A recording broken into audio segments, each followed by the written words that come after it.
तो दोस्तों bank of Baroda ने अपने क्वार्टर फोर के नंबर को डिस्क्लोज कर दिया है। तो चलिए देखते हैं क्या है क्वार्टर फोर के नंबर्स के अंदर। लेकिन उससे पहले बता दूं, कंपनी को से डिविडेंड की अनाउंसमेंट की गई इस क्वार्टर में। अच्छा खासा डिविडेंड ₹8.5 के हिसाब से कंपनी आपको डिविडेंड देने जा रही है, जिसका जो रिकॉर्ड डेट होने वाला है वो आपका होने वाला है 5 जून। तो याद रखिएगा 5 जून कंपनी का रिकॉर्ड डेट है कंपनी के ₹8.5 डिविडेंड के लिए। चलिए नंबर देख लेते हैं। डाटा लाख्स में दिया गया है, मैं आपको क्रोज में बता रहा हूँ। तो देखिए पिछले क्वार्टर में कंपनी 35,349 करोड़ का टोटल इनकम जनरेट की थी। पिछले साल 35,851 करोड़, जबकि अभी देखते हैं तो 36,608 करोड़ आपको जाता हुआ देखने को मिला। तो टोटल इनकम देखते हैं।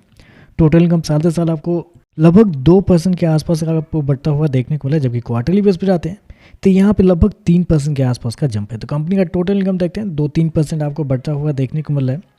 इंटरेस्ट इनकम की बात करते हैं, पिछले क्वार्टर में 31,749 को जनरेट किए थे, पिछले साल 31,116 करोड़, जबकि अभी देखते हैं तो 32,641 करोड़ आपको देखने को मिलता है। इंटरेस्ट इनकम देखते हैं तो टोटल इनकम से थोड़ा बेहतर कंपनी के इंटरेस्ट इनकम आपको देखने को मिल रहा है।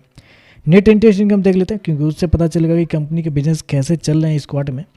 तो पिछले साल कंपनी का जो नेट इंटरेस्ट इनकम था वो था आपका 11,800 करोड़। पिछले क्वार्टर की बात करते हैं तो 11,494 करोड़, जबकि अभी देखते हैं तो 12,493 करोड़ आपको जाता हुआ देखने को मिला। तो साल दर साल को ऑटो देखते हैं तो कंपनी के नेट इंटरेस्ट इनकम आपको बढ़ते हुए देखने को मिला है साल दर साल 6%, जबकि क्वार्टरली बेस पे लगभग 9% के आसपास का जंप आपको देखने को मिला। तो नेट इंटरेस्ट इनकम देखें तो थोड़ा बेहतर आपको देखने को मिला है।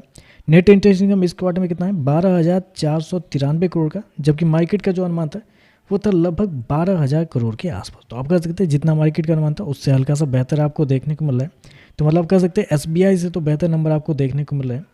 खर्चे की बात कर लेते हैं तो देखिए पिछले क्वार्टर में 27,972 करोड़ खर्च किए थे, पिछले साल 27,719 करोड़, जबकि अभी देखते हैं तो 27,539 करोड़ आपको जाता हुआ देखने को मिला। तो खर्चे देखते हैं तो खर्चे भी आपको ठीक है नॉर्मल देखने को मिल रहा है। प्रॉफिट की बात कर लेते हैं, लेकिन उससे पहले प्रोविजन देखते हैं। तो पिछले क्वार्टर में 798 करोड़ गवाए थे प्रोविजन के रूप में, पिछले साल 1,551 करोड़, जबकि अभी देखते हैं तो कंपनी का प्रोविजन 3,150 करोड़ आपको जाता हुआ देखने को मिला। प्रोविजन देखते हैं डबल आपको होता हुआ देखने को मिला साल से साल। क्वार्टरली बेस पे जाते हैं तो 4 गुना आपको बढ़ता हुआ देखने को मिल रहा है। तो प्रोविजन बुरी तरीके से कंपनी के इस क्वार्टर में कमजोर आपको देखने को मिला है।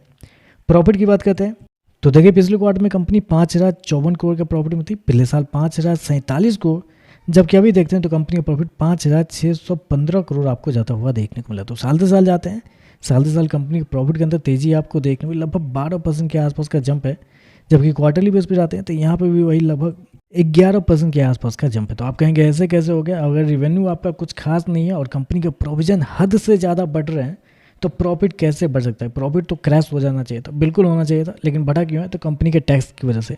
टैक्स कम लगे हैं, 303 करोड़ ही कंपनी को इस क्वार्टर में टैक्स लगे हैं, पिछले क्वार्टर में 1,523 करोड़, पिछले साल 1,532 करोड़ के आसपास। तो टैक्स देखते हैं बहुत ही कम आपको देखने को मिल रहा है।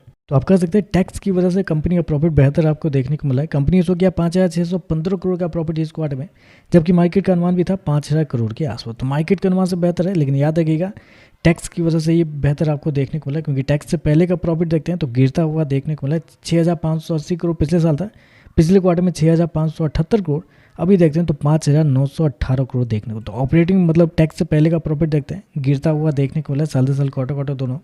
ऑपरेटिंग प्रॉफिट भी देखते हैं तो वो भी आपको बढ़ता हुआ देखने को मिला, लेकिन प्रोविजन की वजह से कंपनी के टैक्स से पहले का प्रॉफिट गिर रहा है। एनपीए की बात करते हैं तो देखिए पिछले क्वार्टर में कंपनी का ग्रॉस एनपीए 2.04% था, पिछले साल 2.26, अभी देखते हैं तो 1.89% देखने को मिला, जबकि नेट एनपीए 0.58 पिछले साल था, अभी देखते हैं तो 0.45, पिछले क्वार्टर में 0.57 के आसपास। तो ओवरऑल अगर देखें तो नंबर थोड़े से मिक्स टाइप के नंबर कहेंगे। रिवेन्यू अच्छे देखने को मिले, लेकिन कभी कभी मार्केट जो है प्रोविजन पे बहुत गंदा रिएक्ट कर देता है, और प्रोविजन देखें तो प्रोविजन सच में इस क्वार्टर में बहुत ही ज़्यादा खराब आपको देखने को मिला है। तो देखते हैं मार्केट प्रोविजन पे रिएक्ट करता है या कंपनी के रिवेन्यू के ऊपर रिएक्ट करता है। ओवरऑल देखें तो मिक्स टाइप के नंबर है, बाकी देखते हैं मार्केट कैसे रिएक्ट करता है। वीडियो पसंद आए तो लाइक कीजिएगा, साथ में साथ चैनल को सब्सक्राइब जो कीजिएगा। धन्यवाद।